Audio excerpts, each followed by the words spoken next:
Hello and welcome to Move Face Designs. In this video we're going to be looking at the Puffin.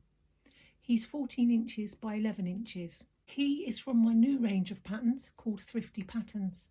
The Thrifty Patterns at present are only available by joining my website membership subscription. At the time of the video, prices may change in the future. The subscription will cost you £10.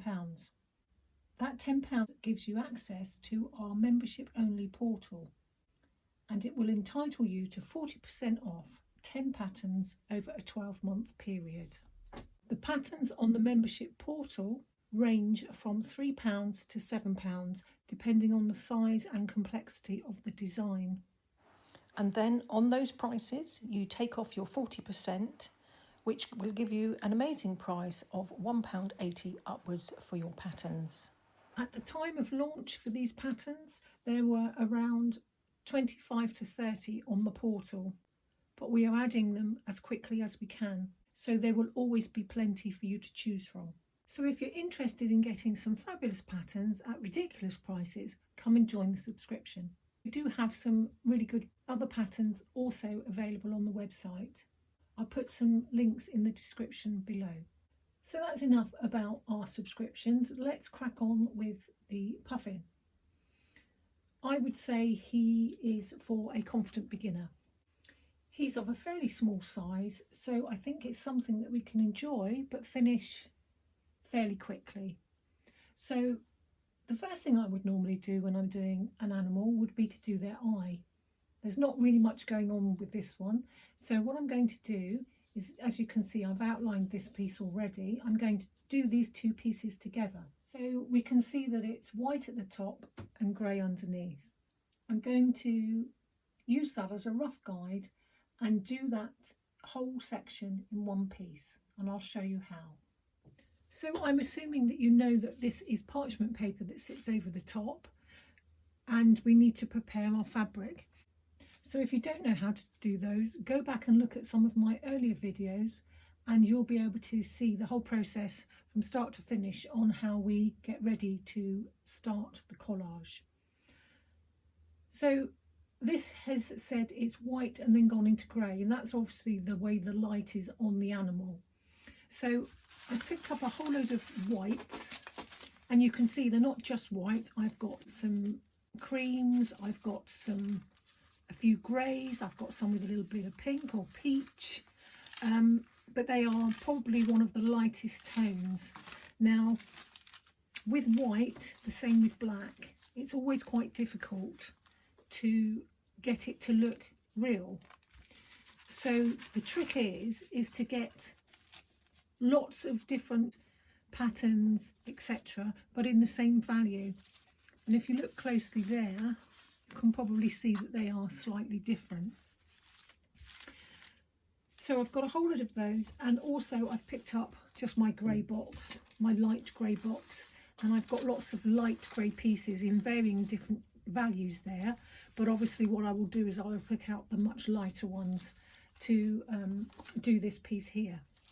So the first thing I'm going to do is I'm going to draw this on a separate piece of parchment paper. Put another piece of parchment paper over the top, and I've just copied it onto it. I've put a piece of paper at the back behind it so that you can see what I'm doing. Now you could work straight on top of that, that would be no problem at all, but the way I'm going to do it is going to be quicker, because we're just going to stick a whole load of pieces of fabric over the top of that, and it doesn't matter if we go over the lines, we're just literally going to cover that. Once we've done that, we will then turn it over and we will cut out that shape. So bearing that in mind, it's not going to be so bad because we've got white fabric that's going on here and light grey fabrics. So I would imagine if we've got pieces of fabric on that, we're still going to be able to see the line. What I would say is if you're going to do this with dark colour pieces of fabric and cover up your lines, when you turn it over, you're not going to be able to see the lines to cut out the right shape. So the easiest thing to do there would be just to trace round the outside of that so that you know what you're going to be cutting. like I said, because this is white and grey, we'll be able to see the pencil mark. So what we're going to do now, I like to work on an easel, but if I was doing this without showing you, I would definitely be doing it on a flat piece of table. It's going to be far more difficult to do it like this with the smaller pieces. So what I'm going to do is simply pick up, to start with, my very white, if that makes sense, and I'm just literally going to put a bit of heat on it and just randomly stick those pieces. I think sometimes it is quite difficult to cut random shapes. It doesn't matter that some of them have got straight lines for the moment because they're going to be covered over.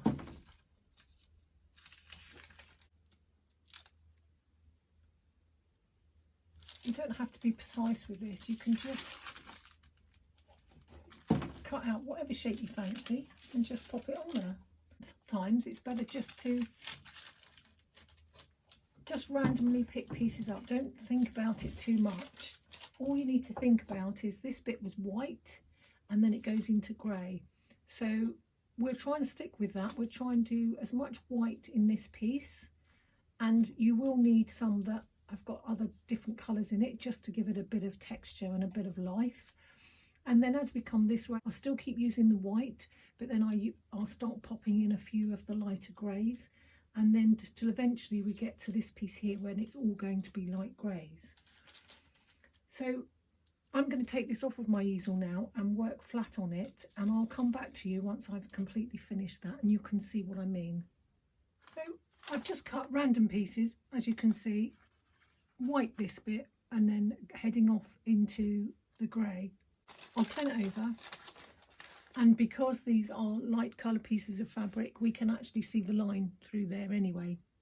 So the next thing to do will be to cut this out like that, and that just saves any messing about with individual pieces of fabric in all the little places.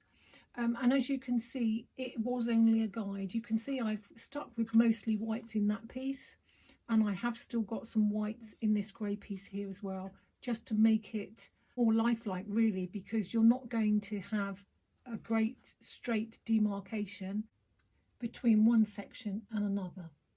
So let's cut that out and take a look. So there you go, that's the shape cut out now, and we just peel the backing off,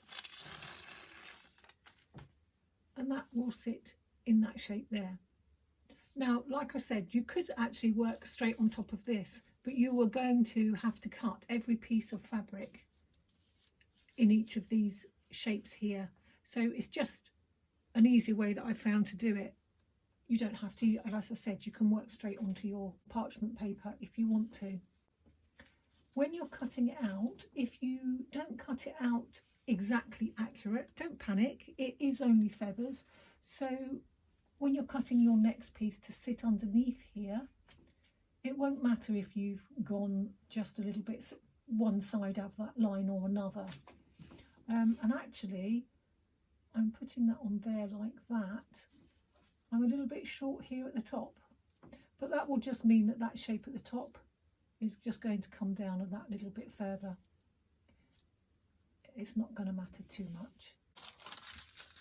So let's concentrate on just getting the bird done first. Now, he is mostly black and white, isn't he? But what you've got to remember is the way the light is on him, and also some of his younger feathers, like these pieces here, are greyer. So whilst the fabric placement guide is a good idea, it is open to interpretation. And to be perfectly frank, if you wanted to make this bit a little more black or not use the same kind of grey there, it doesn't matter, because all animals are individual, so you definitely get away with that. So the next thing I'm going to be concentrating on is this piece here, which is darker grey. So I found my box of darker grey, and we shall pull out some fabric and see how we go. I decided I was going to use this dark grey. It's got lots of mottling in it, so I thought that would be quite useful. So I've drawn around my shape, I've cut it out.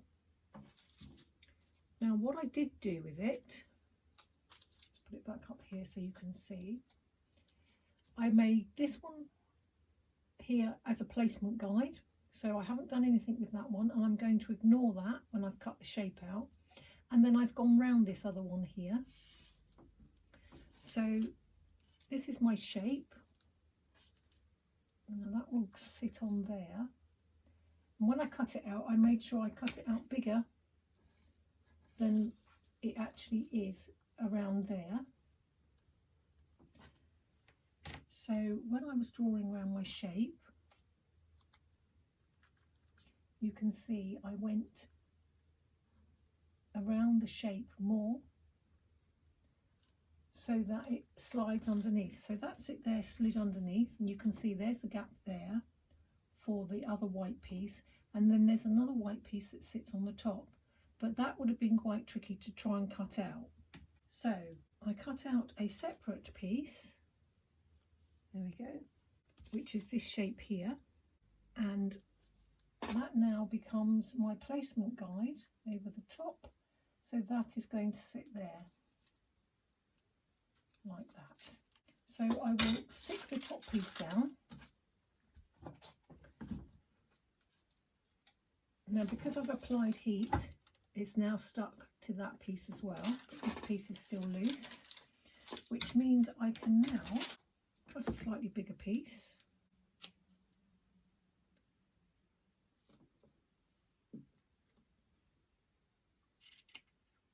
And that will slide under there. And then I can just stick the rest of it down.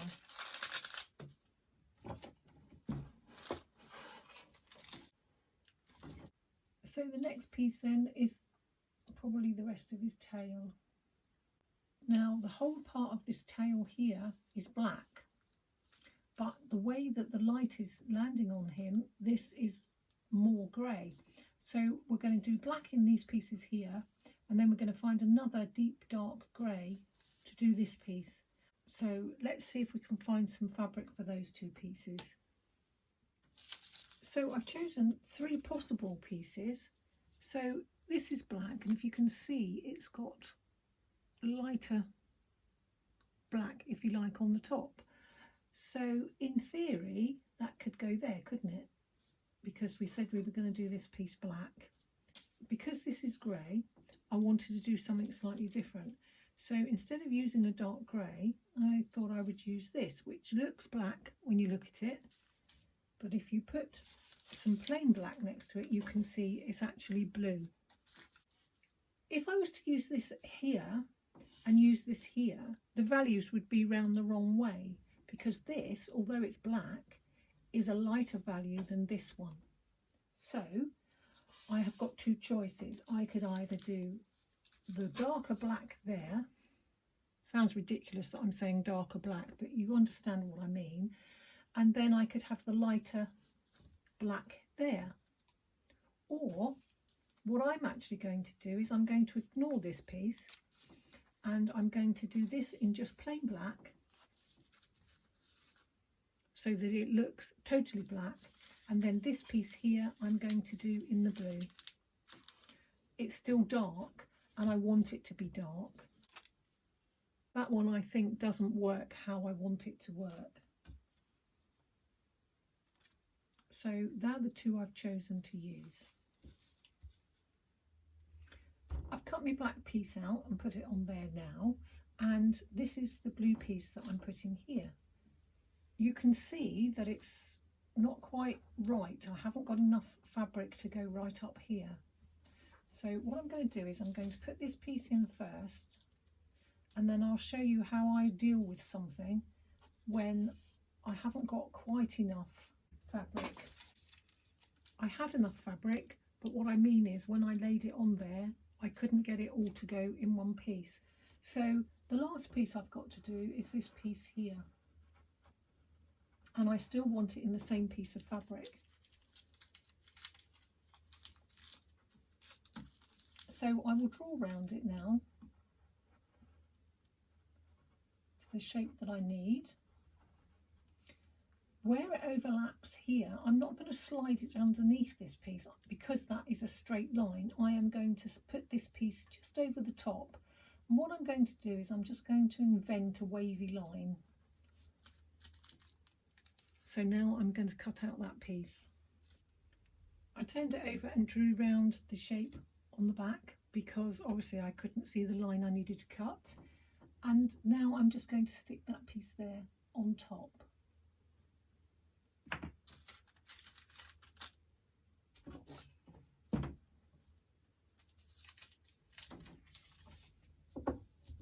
Because we've got a wavy line, it doesn't show up the joined as much as it would if it was a straight line. And you can't actually see that, but if you could see it just slightly, once you started doing your thread painting on it, you just wouldn't notice it. It does, when you look at it quickly, look like one colour. It's not until you get up slightly closer that you can see it's two colours. And obviously when we thread paint it, we can make it stand out more or blend it in more depending on how you want your collage to look. I think the next thing probably to tackle would be one of the wings. I've just realised I've done something wrong. I said to you I didn't have enough fabric to go all the way up there. I wasn't looking at the pattern properly because this blue goes to here and finishes here. So all this bit here should be dark grey. I think I'll just cut that round there. I can draw over the top of that and cut that piece off. I've cut it off now, but at least you can see how I would do things if I needed to join fabric. We could have left that there and we could have carried on doing our collage to see what difference it would make. You might find that if you left that and you carried on, you'd be thinking something isn't quite right and I can't put my finger on it. And it would probably be because that value is too dark to go in that piece there. I know I said to you that you could get away with quite a lot of things, but generally if you get the wrong value in the wrong place, it will look odd, but you just won't be able to see what it is. And the way we deal with that is we take a black and white photo, which is quite funny really because this is mostly black and white. But by taking a black and white photograph, you can usually see where something isn't quite right. But luckily I spotted it beforehand. So this is the piece here that I cut out, and this is another grey piece beside it. Now they are very, very similar, so it might well be that I'm going to use the same piece of fabric for both of those. And in fact, if you look, although they're two separate pieces, they look like they're joined at the bottom there. So you could either find two separate pieces that are practically the same in value and have two different pieces of fabric, or you could use the same piece. When you're doing a collage, it's always better to have more than one piece of that particular fabric on your collage. It will balance it if you have two or more pieces. That's not always exactly true, but generally on the whole that is the best thing to do. So this colour here is the colour that I've chosen to go here. Now if you look really closely, and I'm not sure whether you can see it because of the light, it has got quite a brown tinge to it, but it is also bordering on the dark grey.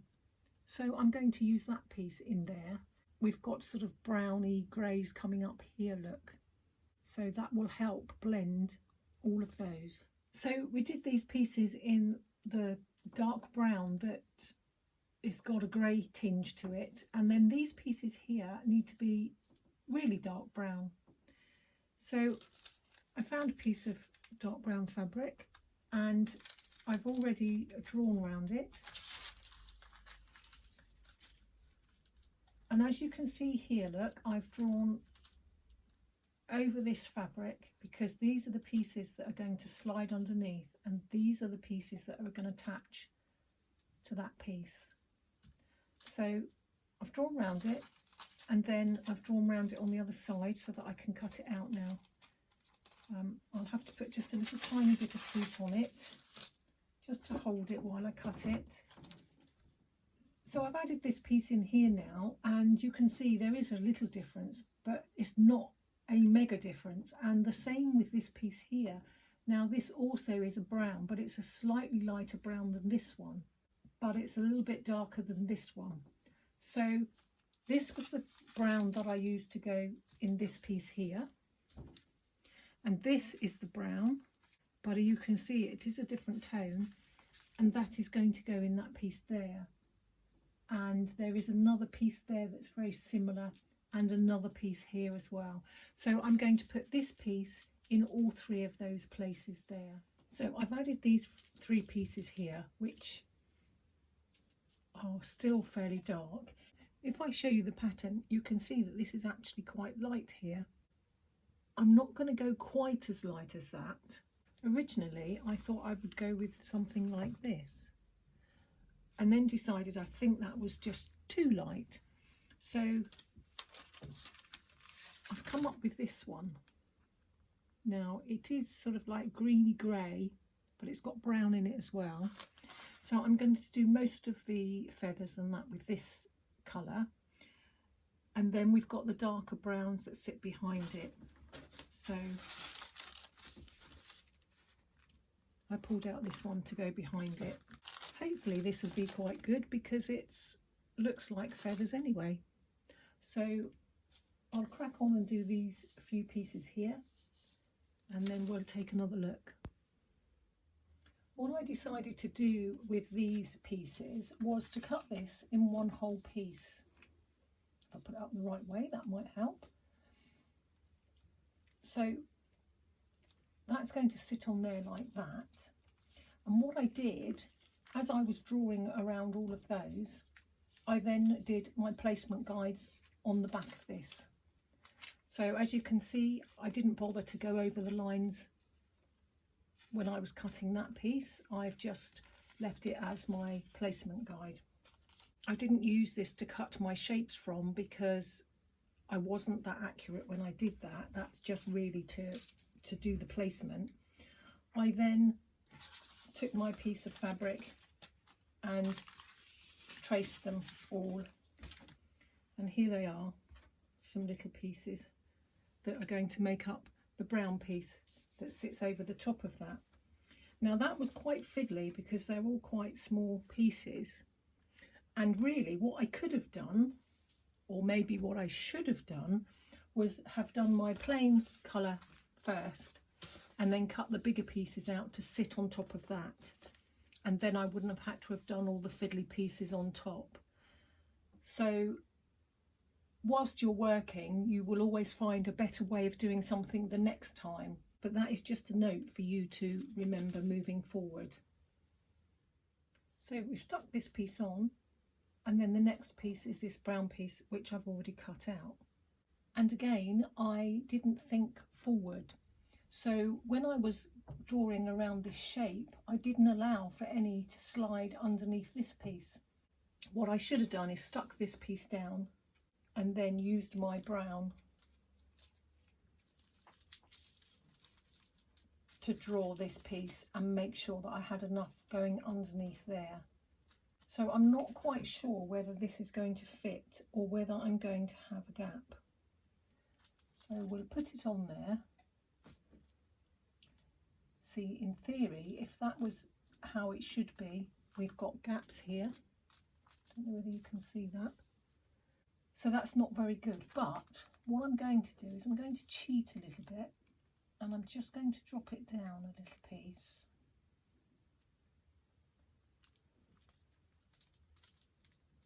So that they sit on it. I'm just going to check underneath that that's where that is, so that's okay.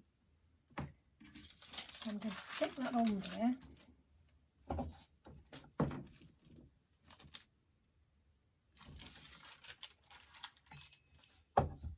And really, this is all brown as well. You can see, because I didn't cut it out properly, I've moved it across. So perhaps what I should have done is threw this piece away and retraced it and cut it out. But I'm not going to do that because I can see that if I just draw around this piece here like this, and go there like that and cut this shape out. I can slide it under there and no one will be any the wiser. And it could be something that I would point out to someone, but we don't do that, do we? What we do is when people say, oh, that's lovely, you say thank you very much. You don't say, yes, but I made a mistake, and you point them out. We're all very good at doing that because nobody's going to notice that unless I tell them. There we go. And we'll just slide it under there like that. Now you can see it, just a little tiny piece. But as I've said in the past, once we get some threading on there, you probably won't see it. I've made the same mistake with this piece, just tracing it out and not allowing enough fabric to slide underneath. So luckily it will sit on there without too much of a problem and no gaps. I think I've been very lucky. That's because I didn't think forward past what I was doing at the time. So the rest of them I need to just put on here. So let's have a look and see what we've got. Also, the danger is now I've cut all of these out, it's working out which ones are which ones that go on there. So it probably would have been prudent to, as I was drawing them, to write on there maybe 1, 2, 3 in the right order, but I didn't. So we're going to do it the hard way. I'm going to take all the backs off of all of my little thin pieces, and then I can just pick them up and put them on, hopefully. So the first piece I think should be fairly easy because it would be if I got it round the right way. That's right.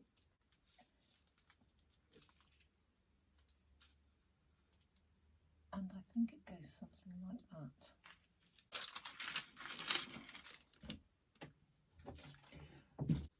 So that's that piece, and then I've just got to sit and play with these, I think, and just put them on here. Which ones I think they are? I think that's that one.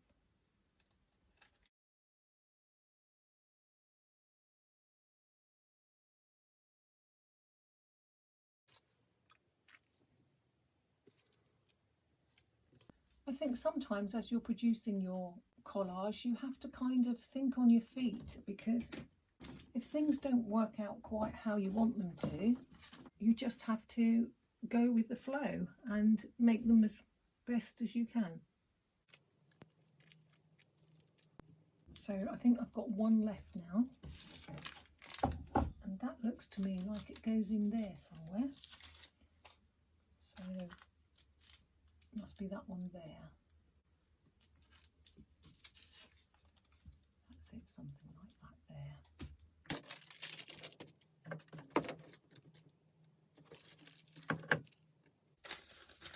And then there are some pieces here that need to be brown as well. I just thought it was too complicated to try and draw all of those as well.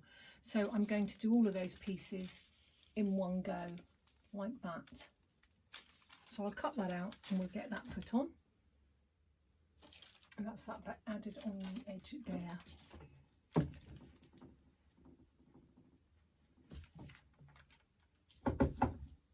Now this brown is a slightly different brown. It's kind of more chestnut colour. So I'll find a piece for that.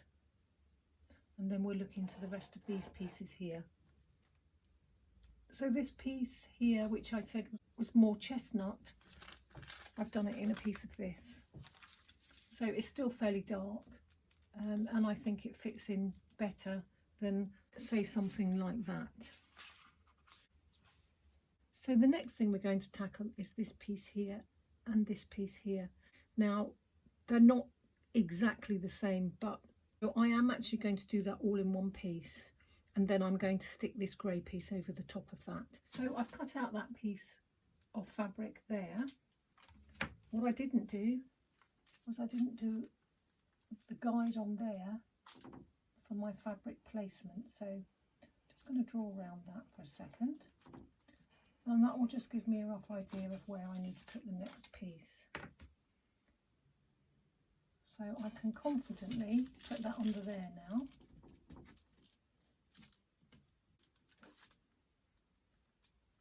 And I remember to cut out my pieces to sit underneath the other one.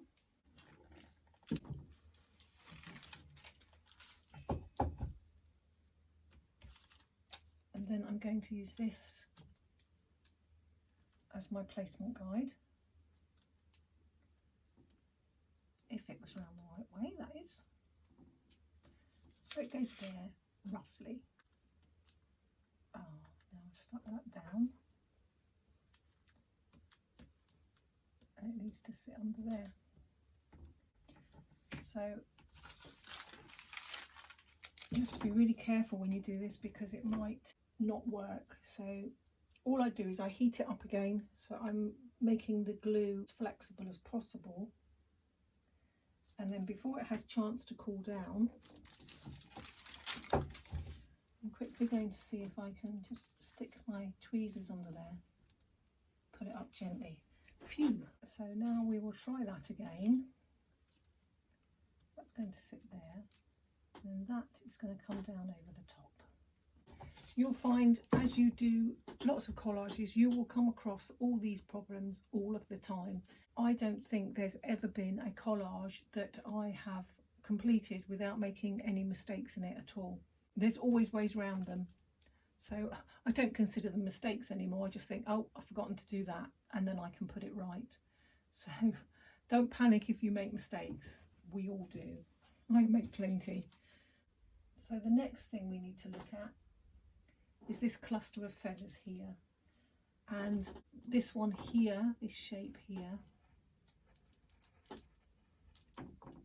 and it comes under here as well. So all of this is grey, and then that bit, and then this piece here is a darker grey. So it's all this piece that I'm looking at first. See, I nearly made another mistake there. I'm going to put those pieces on and I'll come back to you. So we've practically finished this wing now. It's just these last two pieces here to go in. I've chosen the fabric and I've cut that piece out, so I shall slide that in, put a little bit of heat on that, and then I actually remembered to cut it out slightly bigger so that can slide in under that piece.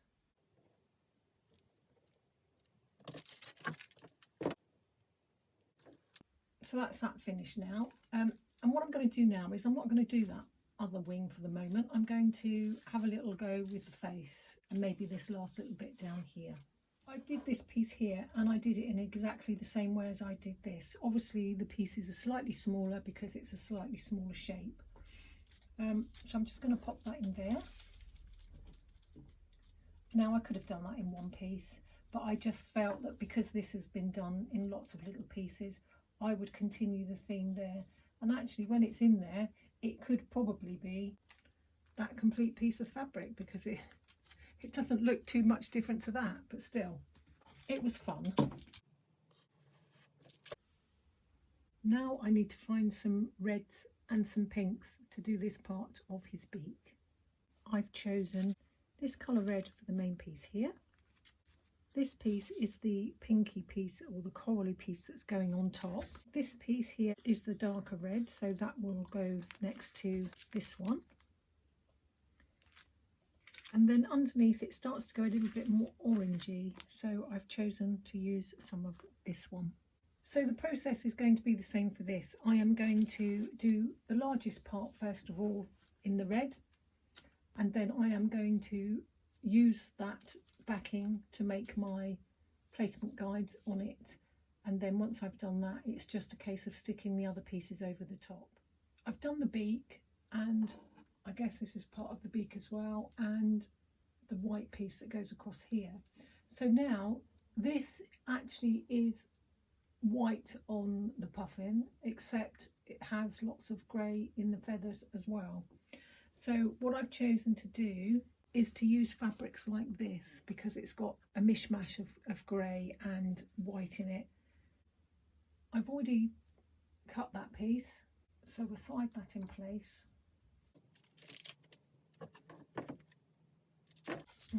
Doesn't want to stick. It won't stick because I've still got the paper on the back. Oh, I'm going to have to heat that up to take that piece off.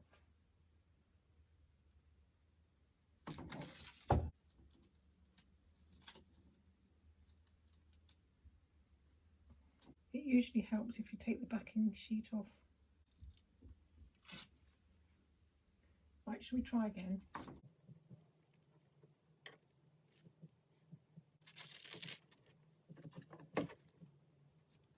We have a darker piece here.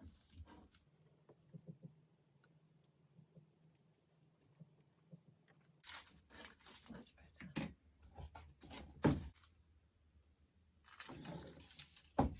And the last piece of white that looks grey is this piece here. Instead of sticking those grey pieces on, I think I should have done the eye first. We can always stick the eye over the top. We've now got a piece here that's almost black, this piece here, and then it goes into a really dark grey again. So we're going to kind of get to the same colours that we've got here and here. So I'll find some more of this fabric and we can use it over here. I dug out the colours that were similar to these ones, and in fact I used the same fabrics up here as I did here. That's just black, and then there's a brown piece in there as well, and it's the same as this piece here. You can't really see it that clearly, but it just gives it a little bit of definition when you're up close to it. So there's just one thing I would say: if you're going to do a white piece, a complete white piece, and you've got darker pieces around it, it's always better to put your darker pieces in first and then slide your white piece underneath. And the reason I say that is, obviously, if you've got a darker piece, you might be able to see it through your white piece. It really depends on your background as well. This particular one, we're going to build the background around it, so it's not going to make any difference. But if we was to take this off and there's a big vast patch of white and you'll put it on a dark background, then obviously that's going to change the colour of your white as well. So the last thing we need to do is the eyes, this last wing, and then concentrate on the feet, and then it's just a case of sorting out the background. I'm going to remove the parchment paper now, and it's fairly stable on there, so it doesn't matter, you can lift it up.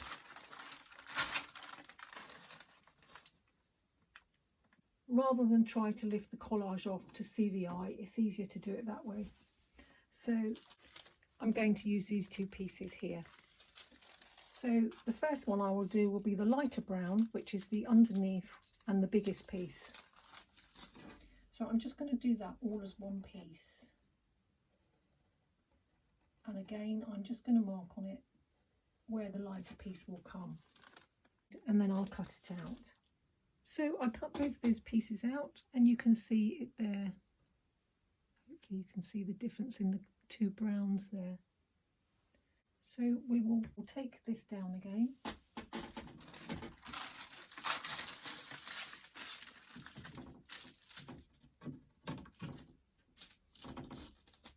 And now this will just sit over the top there, like that. So that was nice and easy. There's not really that much detail in the Puffin's eye, unfortunately, but that's just how it was. The wing on that one looks fairly simple. There's two ways of doing this. We can either cut the brown as the background and then put these ones over the top, but to be perfectly honest with you, it looks like these pieces here in between are just as fiddly as these pieces. So because that is the bigger colour, I'm going to do that piece in one piece and then put these pieces on the top. And again, I'm going to mirror some of the colours that are already down here, so that'll tie it all together nicely. So I'm just going to carry on doing that in exactly the same way as I've done everything else, and then the last thing to do is to find some nice oranges for his feet. So that is the wing now finished, using the colours that are sort of going on around here. And then I got carried away and started to do the foot. So there's only 3 colours there really, and then the brown toenails. So I cut this orange piece underneath as one piece, and then I just put the brighter orange over the top. Now this piece here is kind of a coral colour, so I'm going to do that all in one piece.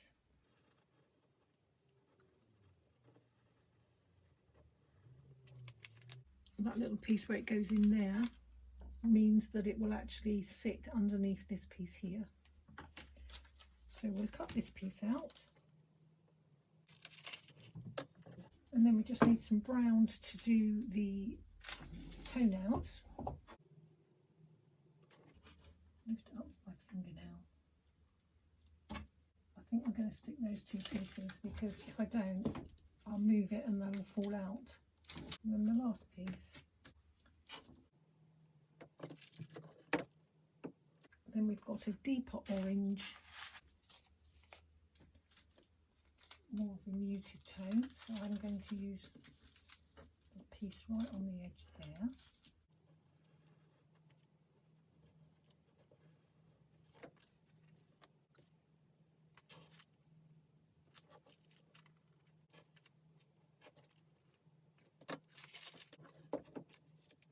And we've got an even darker colour that sits behind it that makes the shadow. I think we can use that piece there on the edge.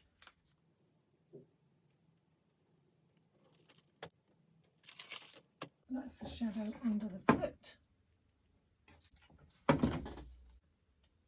And this piece, I think, that's it, goes there.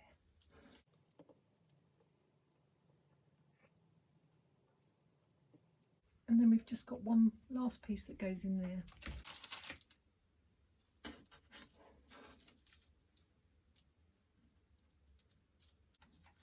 So that's the finished Puffin. He's looking quite cute, isn't he? So the only thing we need to do now is have a look at the background. So I finished the Puffin now, and I've noticed once I've put it onto my background that there's a little bit there that you can see the background through. There's a little gap, so that I'm going to remedy that easily by just popping that over the top like that. I've got some of that fabric there, and down here it doesn't look like it's covering up a hole. The whole of the background is made up of fabric that has got the adhesive on it, so when we peel that off, the whole thing will come off in one rectangle, and it will stick to whatever background I decide I'm going to put it on. So I just use a grey variation fabric just to make the rock that the Puffin is sitting on, and then this happens to be a little piece of panel that I've got, so I thought that would be absolutely fine, so I've cut that out and put that on there. And then I've used just, it's sort of like a grey blue fabric just to make it look like a dull grey sky. There we go. All that's left to do now is the thread painting. It's been good spending time with you. Thank you for spending time with me. Until next time, take care of yourselves. Goodbye.